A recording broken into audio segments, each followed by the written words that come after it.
Hi, I'm Gina, and in this video I'm going to show you how to use our Almanac Maker journal template tool. We're going to make a bat book using one style of pages, but if you watch to the end I'll also show you some page variations. So let's get started.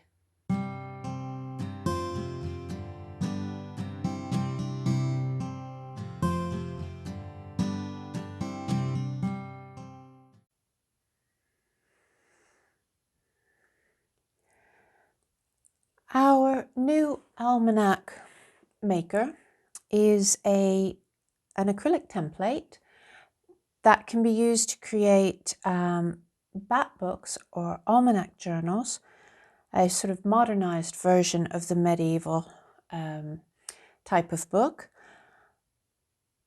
in two different sizes. The first thing that you need to do is decide what your cover is going to look like. I'm going to keep this fairly simple for this particular one. And you need to actually create, obviously, a front and a back cover. I'm going to show you how to do this with the large size. So the large size will be basically the outer area of the template. Within this, you have your options. So you could have the slightly pointed cover, you could have rounded covers, you could have a concave cover, you could add a little tab like a strap. So there's quite a lot of different options that you can do by putting the pieces all together.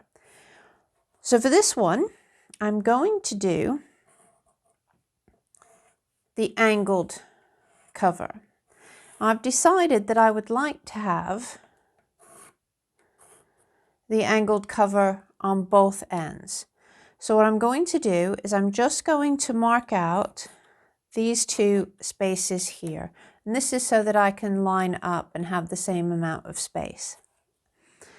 So as you can see, I hope, you maybe just see that, those pencil lines, I can line this up to it and then of course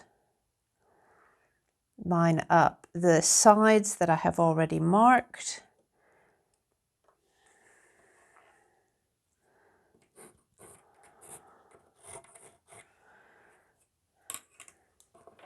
And there's the shape to cut out for the cover. So I've already cut out in true Blue Peter fashion so that you can see what it is that I'm actually doing. So you're not going to see any of the marks like this that you make, so don't worry, make as many as you like. Now from there, this particular journal is going to be covered with fabric. And so I'm going to show you with a piece of paper, not fabric, how I'm lining up what I need. Okay. Now the reason that I'm doing it on a piece of paper is because the fabric that I have chosen is actually some vintage embroidery. And having tried it out, I know that that's not really going to show up very well for you on camera. In the set, you have a 1/4 inch and a 1/2 inch gauge. And the way that you use these, and you can use these, you know, for any of your other things that you want to cover in fabric as well, or applique, is that you take your cover, you place your pencil in to the hole, and you run your wheel along the side. Now, something like this, I'm using really quite a thin cardboard.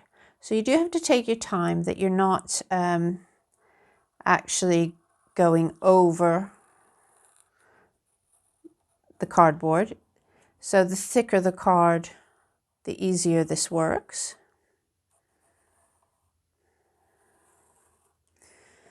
And there you have your larger size. Now, if you're going to do your own embroidery, I would also recommend that you do this, you mark this out before you do any embroidery, and you also mark out your edges, because there's no point you embroidering off over here when you don't need it. You can finish that off quite nicely that way. Can you see that? That was a funny little whisper that you had to listen to. Could you see that?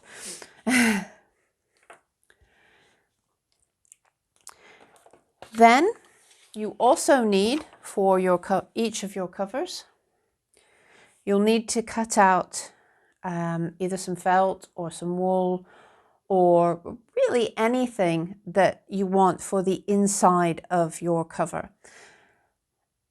The reason that we say wool or felt is because obviously you don't have to turn under any edges. Of course, if you would like to, that's not a problem. You know, this is, be imaginative. But for this, I'm just using some really inexpensive craft felt. The next thing to do, of course, is to cover your card.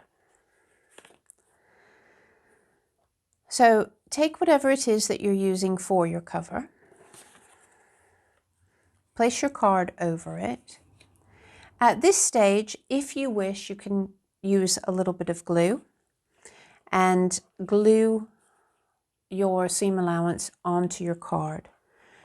If you prefer not to do that, you can carefully pin it all of the way around and then stitch.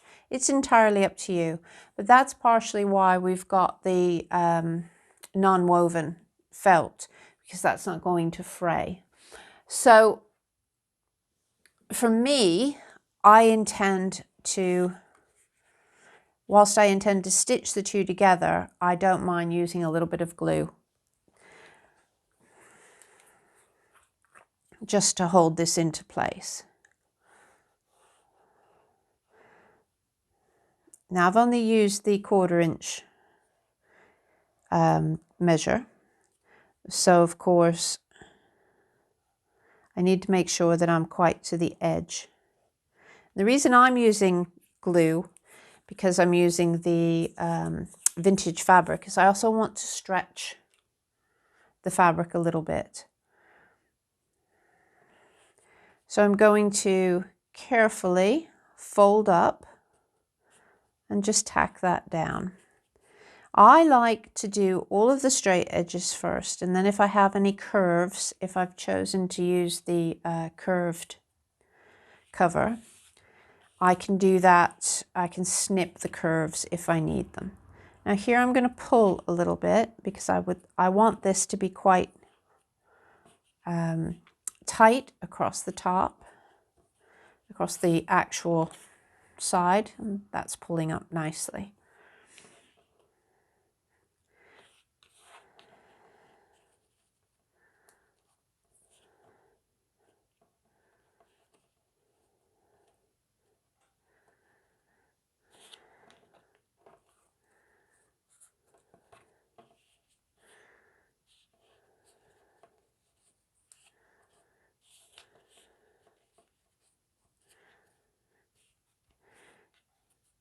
Now these extra bits where I've sort of folded over, you can, if you wish, if it's too much bulk, snip it. Because I'm using felt, I'm really not that bothered. I think I'll be able to just flatten it out enough. You can also sort of flatten them that way so that you get a little, I'll show you what I mean. If I take it here and I open it up like that, that flattens out nicely on any corners. Obviously, what you do here will depend on what shape you've actually chosen for your covers. Okay, so I'm quite happy with the way that that has worked out. And then what needs to happen is this needs to be stitched in place. You can glue it if you prefer. I want to stitch this, so I will come back to this showing you everything stitched in. It's just, I just feel for the project that I'm actually doing, stitching will be nicer than glue. And so you'll do that with both your front and your back covers to make them ready. So I've now completed sewing the felt onto the covers. I've just basically used a little whip stitch in a matching thread, and I've done this on both the front and the back cover. Now I want to add a closure, and there's many different ways that you can do this. You could just add ties on one end. You could add ties that go all the way across but underneath the felt. You could do as I'm going to do, and that's add a tie across the felt so that you actually see it on the inside. I'm doing this for two reasons. One, this is going to be a sample book, and these are finger loop braids, so I'd like to be able to see them. But also because it adds to, in my mind, the strengthening of it, because you've actually got that there. It doesn't pull away. What can happen, I'll show you on this one. This has just got a loop and a button. But of course you have to make sure that it's very strong on here, because if this pulls, you run the risk, especially when you've glued, as I have in this instance, you run the risk of actually ripping through what you've actually put onto there. As another example, this one has a braid that's been stitched all of the way around the edge and then has extended. So I've just taken the end underneath the lining and extended out with the other end so that that can be tied together. So there's a lot of options open to you. Because I've actually used a shape which is the same at both ends, I need to now decide which is sort of the top or the bottom, if that was important. Now obviously if you have a decoration that is running specifically, you'll want to make sure that you concentrate, and much will depend on how you intend to use it. If you're just going to use it as a book, which will bind and close, then it doesn't matter. You can have your top at the binding end. However, if you're going to use it in the bat book tradition, you hang it from the ties. So basically it hangs upside down. So you have to sort of think about that. This is best illustrated with this particular one. The binding is here, so the butterflies appeared to be flying downward. However, the journal is hung by the ties, so now the butterflies are flying up. So it's just something for you to think about when you're actually working your designs. So I'm just going to stitch this on. I wanted to show you how I'm doing that. I'm strengthening, working the stitches just with some matching thread. On the top end, I'm not worried about doing sort of hidden stitches or anything like that. I'm not going through the card underneath. I'm just stitching to the felt lining. And the reason that I'm not worried about this part is because you won't see this part when the pages are sort of all bound in. Then I'm going to work all of the way down. Now you can couch and work over your braid, and you can stitch edges. It really depends on what you're using as your closure. But for me, I'm going to take my needle underneath, pardon me, through the felt, and then come back through the braid. I don't know if you can see that. and then skim underneath again down to the next section. So I don't need a lot of stitches. The cardboard is quite flexible, so you don't have to worry about sort of using a curved needle or anything like that to do this. I'm also trying to stretch the braid a little bit as I go, but that's just the nature of this particular type of braid, finger loop braid. And really, as I said, because this is going to be a sample book, keeping these is quite nice. These are braids that I made many years ago. And I dyed the silk. So these are sort of some of my leftover pieces. And that's really what I intend to fill the journal up with, are the little bits and pieces that I keep.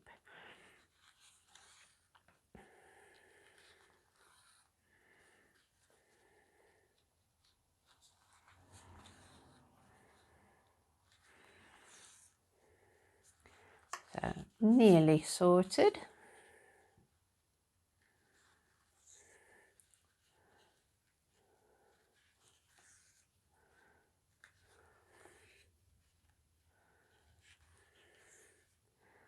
Now, as I get down to here, this is going to need a lot of extra stitches because you don't want this to pull away. So again, I'm just going to go through the braid, through the wool, the felt, through the braid, and back and forth, just so that I'm making quite a few stitches that are still hidden, but to give that a little bit of extra strength so it doesn't pull away. Now, if you're using a ribbon, for instance, the ribbon underneath there being nice and flat would be great, but I would still put in some extra stitches. You can put the stitches onto the turn that you worked on the cover, which then can be completely covered up by your lining. So any sort of flat tie would work really well doing it that way. So as I say, it just really depends on what look you want to achieve. Now I'm going to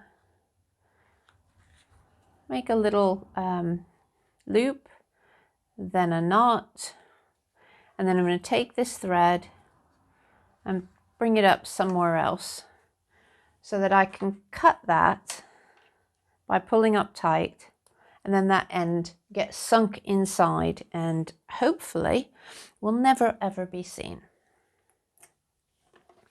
So there we have cover 1, cover 2. So they're all ready to go, ready for the binding. To create the pages, I'm going to show you on plain paper. Obviously, what type of paper you use for your pages is entirely up to you.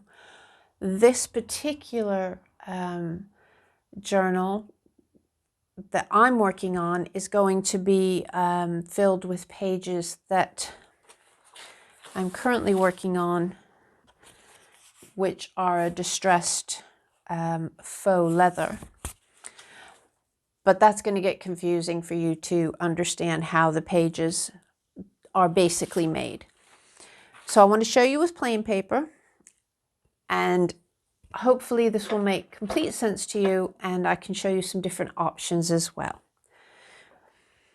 Because I'm making the large journal, I need to start out with a piece of paper that is A4 or thereabouts. If you want to use something that's a little bit wider, a little bit longer, a little bit shorter, go right ahead. You may have to make little tweaks, but you probably won't.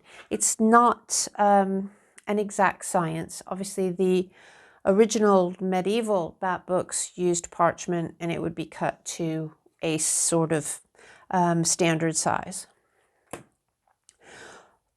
We're going to use this strip as our first measure. This is the large binding strip measure. We're going to line it up along one of the short edges of the paper. I'm going to actually make a line so that you can see where I'm actually working from. I'm also going to continue this line all of the way across, just to make things more clear for you as we go through. So the other side, the short side, is going to fold up to this line. And then we're going to fold it down. And just a little tip, if you line up and then you take your fold down, it tends to make a straighter fold. I learned that in my days working in a print shop. We had to do a lot of hand folding back in the day. Now we need to make the actual fold out pages. So we're still coming back to this large section here, and now we're going to do the large page measure. So we're going to line up in this strip, which is the binding strip. You're going to line up the edge of this to the edge of the paper and make a line. As simple as that. Now I'm going to fold in this side to the line. So of course, if you wanted to, you could have started here, made a line and folded this way. It doesn't matter. So we're going to fold straight across and fold that nice and flat. Now we're going to turn the page around, open that up, and fold this side into the previous fold. And that is one page. So that all fits nice and neat. But of course that looks a little bit weird. What do we do now? So we need to create the binding tab. In order for you to be able to see this, I'm just going to make a line on this second fold so that you can see what I'm doing. I'm going to line up the large binding tab measure in between those spaces. Now this does not go all the way to those edges if you have folded it with an A4. But that's fine because you may wish to do some other binding styles or use shorter papers. So it's just a matter of lining it up and making a mark either side of that tab. You could, if you wanted to, go for the smaller, and if you're worried about where your center actually is and you want to mark, there's a little notch here in the tool, so that does line up. You can line that up and then line up with the center hole there. Okay, that's if you wanted to use the smaller binding tab instead. So we're going to unfold, and then the next thing to do is to cut. I'm going to cut across this line, and you're going to cut to the binding tab. I'm going to do the same on the other side.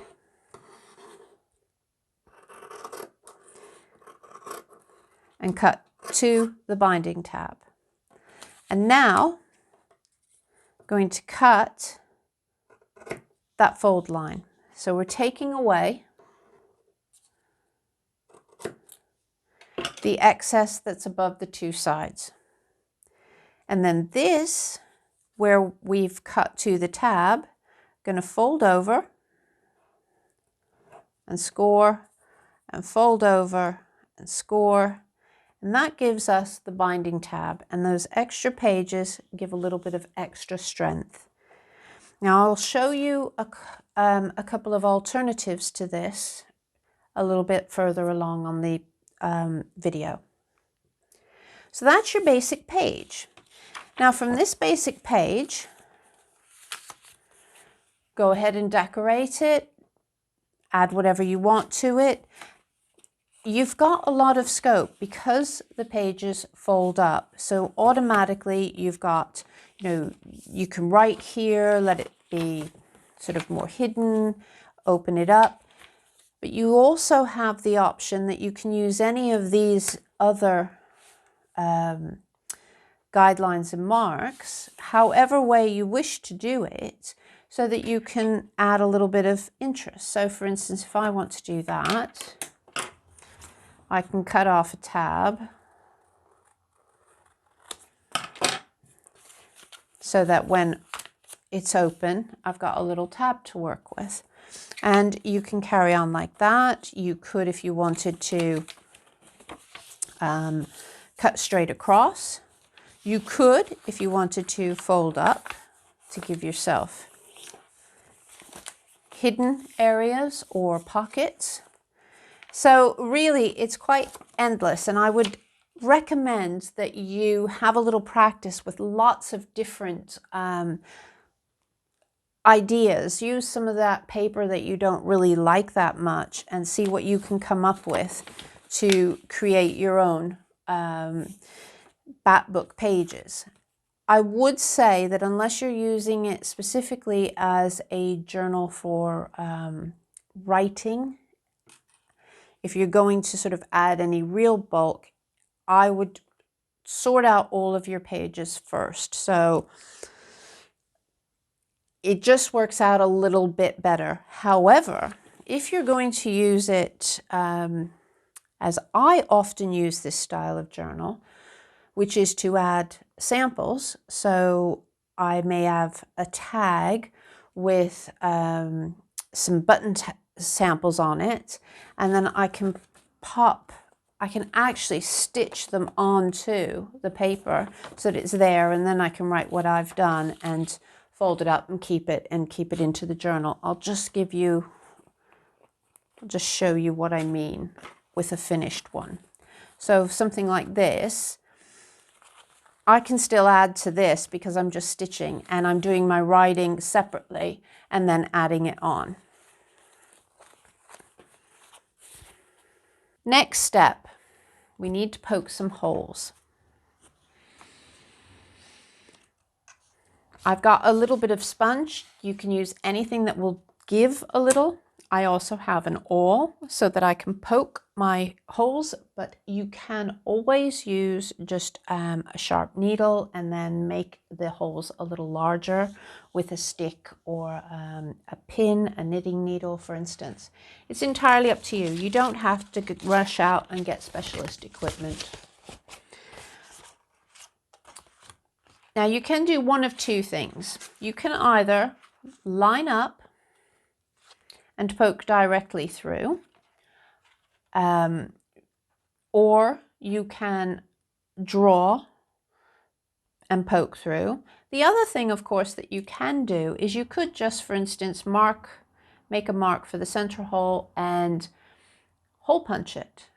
And you could fasten these together with binding rings, for instance. So there's quite a lot of different opportunities. You could, if you really wanted to, staple those pages and then connect them into the covers. Once you get started, you'll see that there's a lot of different options. I'm going to go with the poke straight through, and I'm going to use only 4.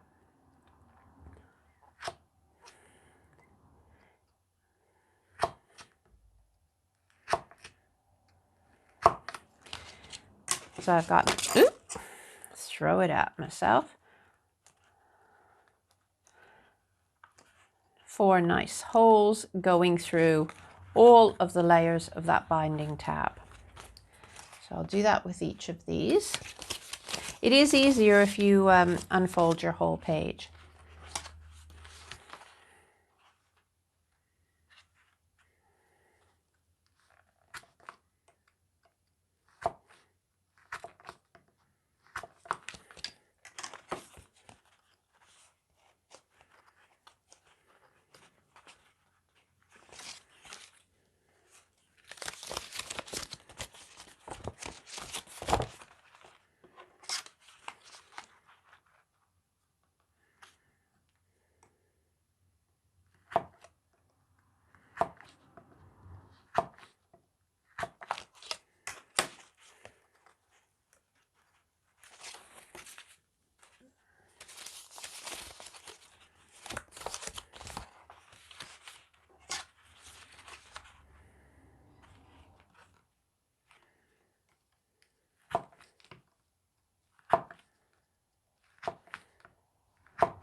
And now we need to decide how the cover and the pages will lay in relation to each other.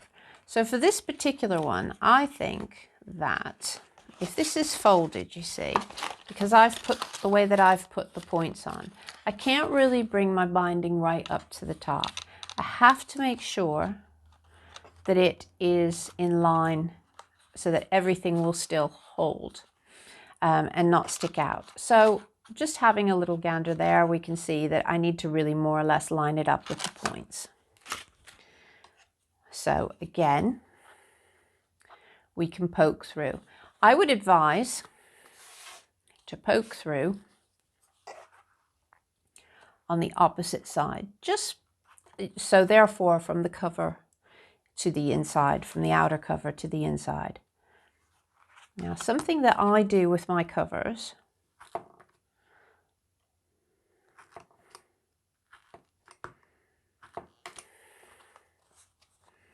is I then like to line up the two, because then if there's any difference, I know that I'm still lining up front and back.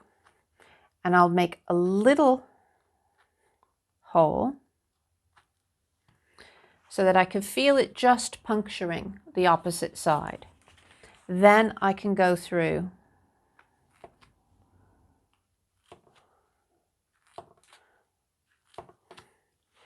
and make it equal that side.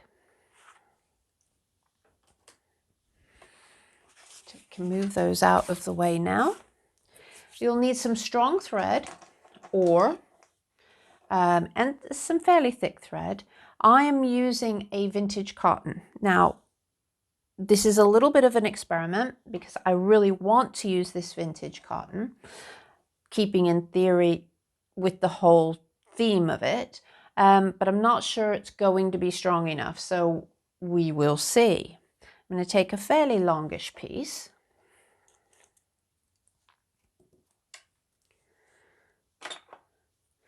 And I am going to wax the cotton by running it over a piece of beeswax.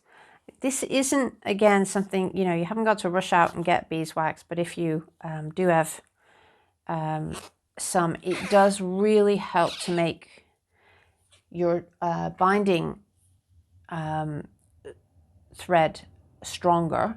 It also helps it to move more easily through the pages. And you can buy waxed linens for bookbinding if you are already inclined to do bookbinding. I'm going to use a fairly large tapestry needle. Again, if you already do bookbinding, you may have a whole selection of needles that you want to use. Try to make sure that it is a blunt. If you don't use a sharp needle. I'm going to put a little knot in one end. This is just a holding knot, so it's not important. And then the thread is threaded through singly.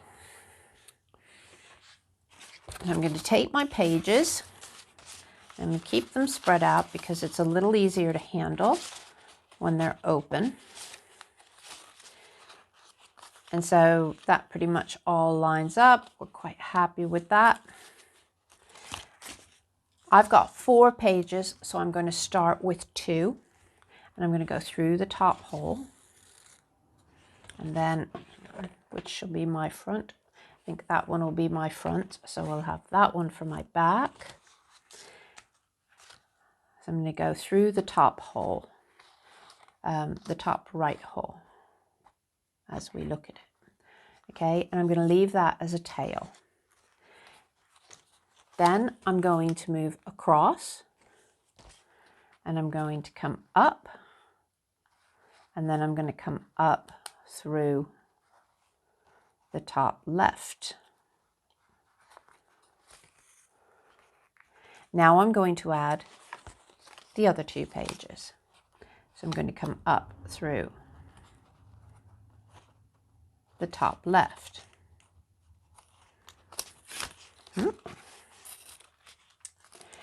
Now, don't worry that this isn't all super tight yet.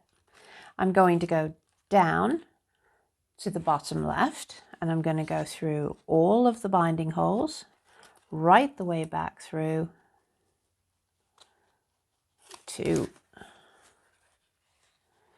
the back cover, which wants to disappear on me. There it is.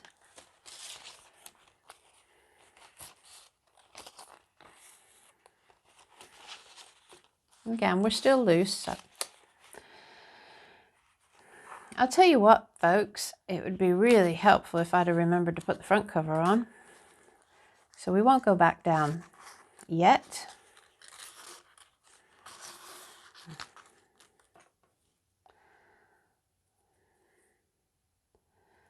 Right, start again.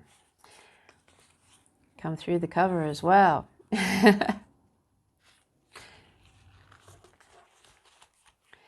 Now, down, and then down through the pages. I'm going to turn this on its side so you can see what I'm doing a little bit better, and I can see what I'm doing a little bit better. There we go. And then through. So we're coming up at the back again. And now we're going to go across to the next hole.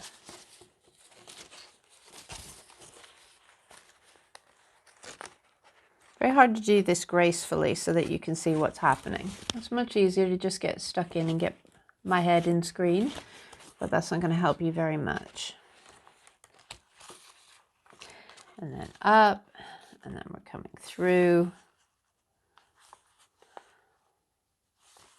And if you get lost, you can't see your hole, always go through and enlarge it a little bit. Gives you a good indication of where you're at, because it can be quite difficult to find it with felt. There we go. Where did you go?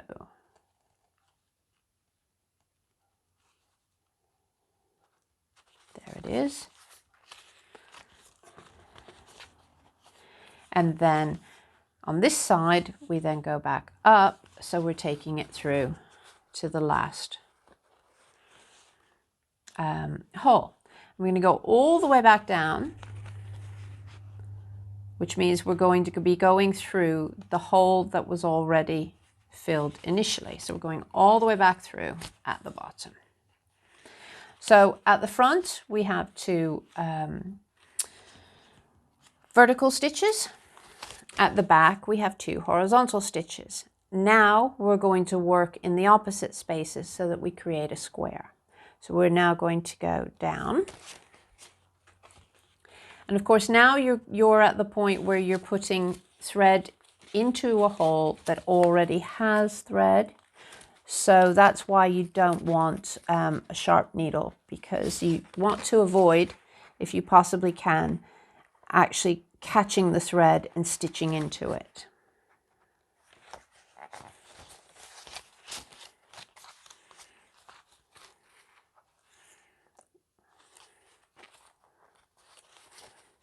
So we carry on all of the way around. And as I said, notice I've still got everything very loose.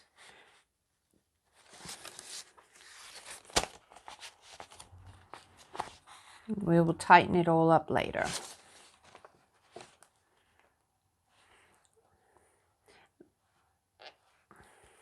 It's nice to keep everything flexible at this point.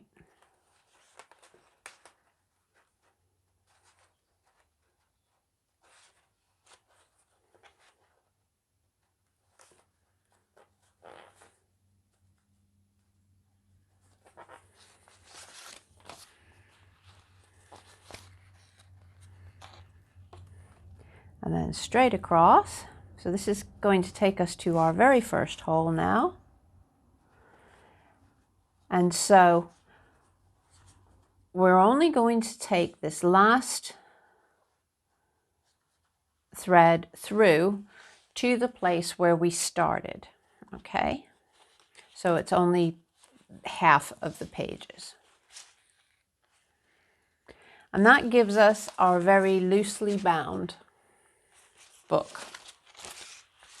So the thing to do now is to tighten it up, and it's best to tighten it as you stitched it, although that does not always work the way that you want it to.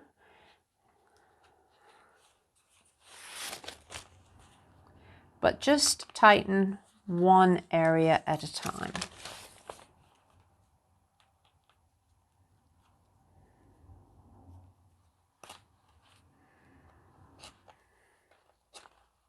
You'll feel it pull through. You might have to do this a couple of times to make it nice and tight.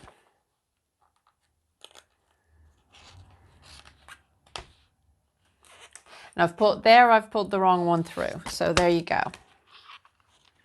That's all right. We will still work it out. Let's put this one back through. I've pulled out my knot. It obviously was not large enough, and that's what the knot was there for. But it's okay. It's only come through 2 pages, so it's not going to be the end of the world.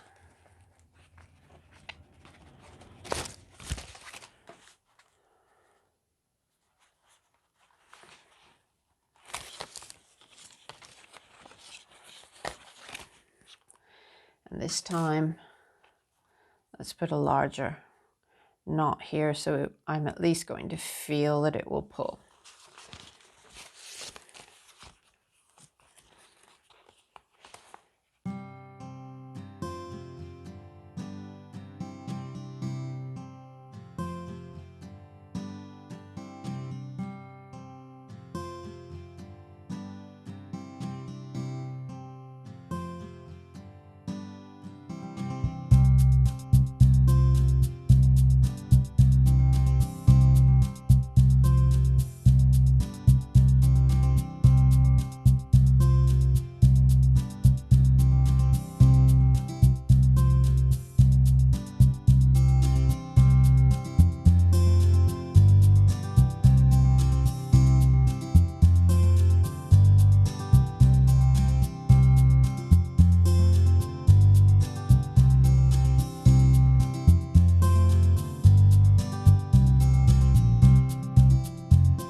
Right, so that's now bound up nice and tight.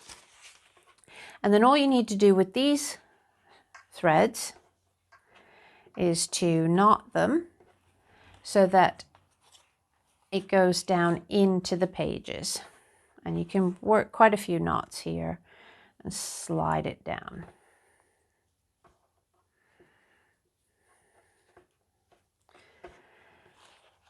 Trim your excess.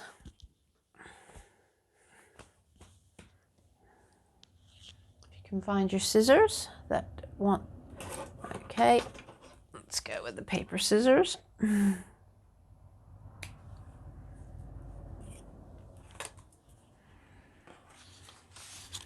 So now and you see the thing about the bat book is it's flexible. So your pages, your covers don't need to be scored. They're just meant to be flexible and open out as required. So we can fold up the pages now.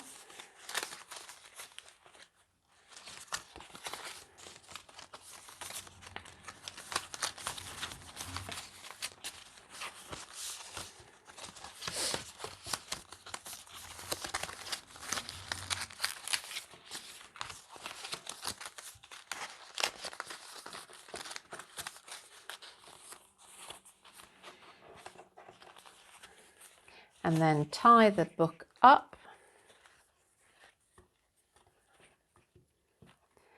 And you can, depending on sort of what you're actually using as your closure, how tight you tie it, and then you can also tie up a loop so that you can hang them if you want to. Now, with the original ones, they also had a braid worked all of the way around.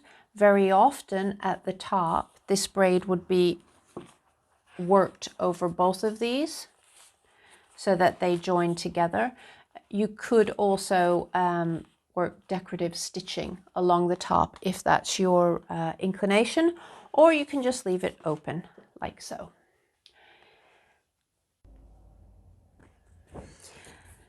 Now I said I would show you an alternative for the binding area, and so I'll work through following exactly the same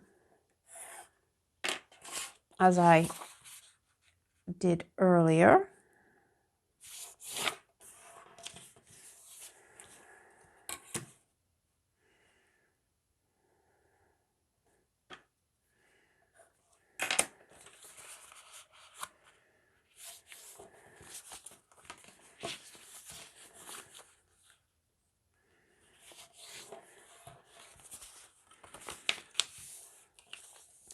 Now this one, basically, I'm not going to bother with the short binding tab, but instead I'm going to cut across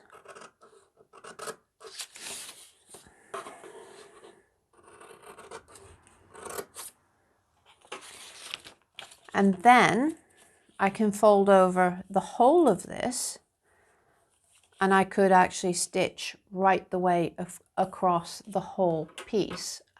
So for instance, it won't work with this cover, you need the larger cover, but you can bind it along here and stitch right the way across. Another way of working the binding tab is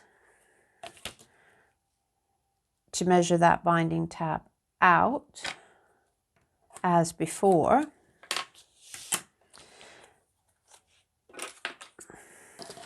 Then you make your snips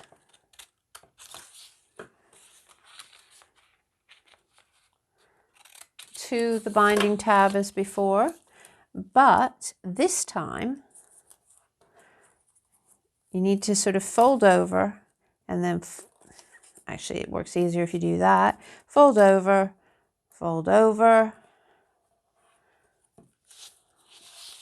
and then I'll do the other side. Just fold over to there, fold on the binding line, and then when you put them over, you've got a double. I mean, you've got so much extra on that tab there to really give it a stiff holding. So it is, again, entirely up to you and what you think your paper will actually put up with and what it needs and what your project actually requires.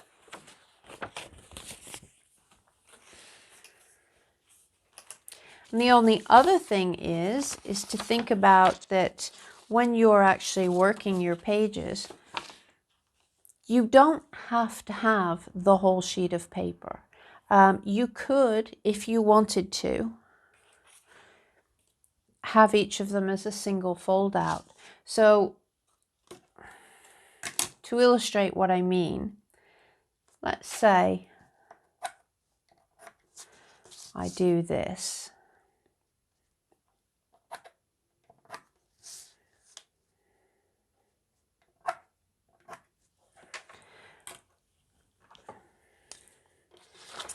You could use a paper trimmer, obviously, but for clarity, I'm just going to show you this.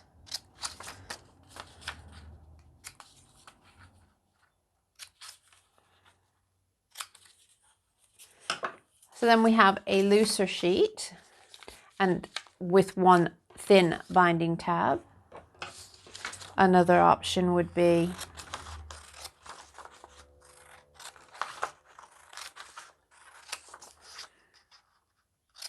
to cut across here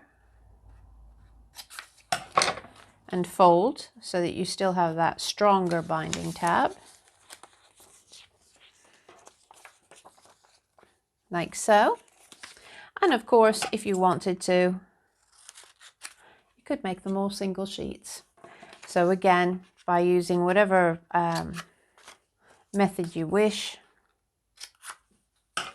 And this would be nice if you want to use some card in amongst your journal, some really thick card that won't fold. Go ahead and make single sheets, which of course you could even trace off to give yourself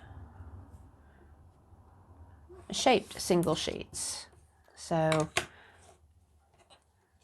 depending on what you want and how creative you feel like being, the template tool is there for you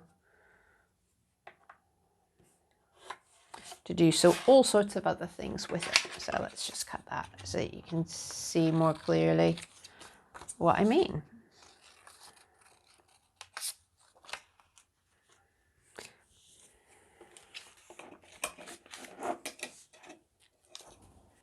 I hope that's given you some ideas and helped to illustrate how you can use the Almanac Maker tool to make some really interesting bat books. Thanks very much for watching. Do please subscribe to the channel and I'll see you in the next video. Thank you. Bye-bye.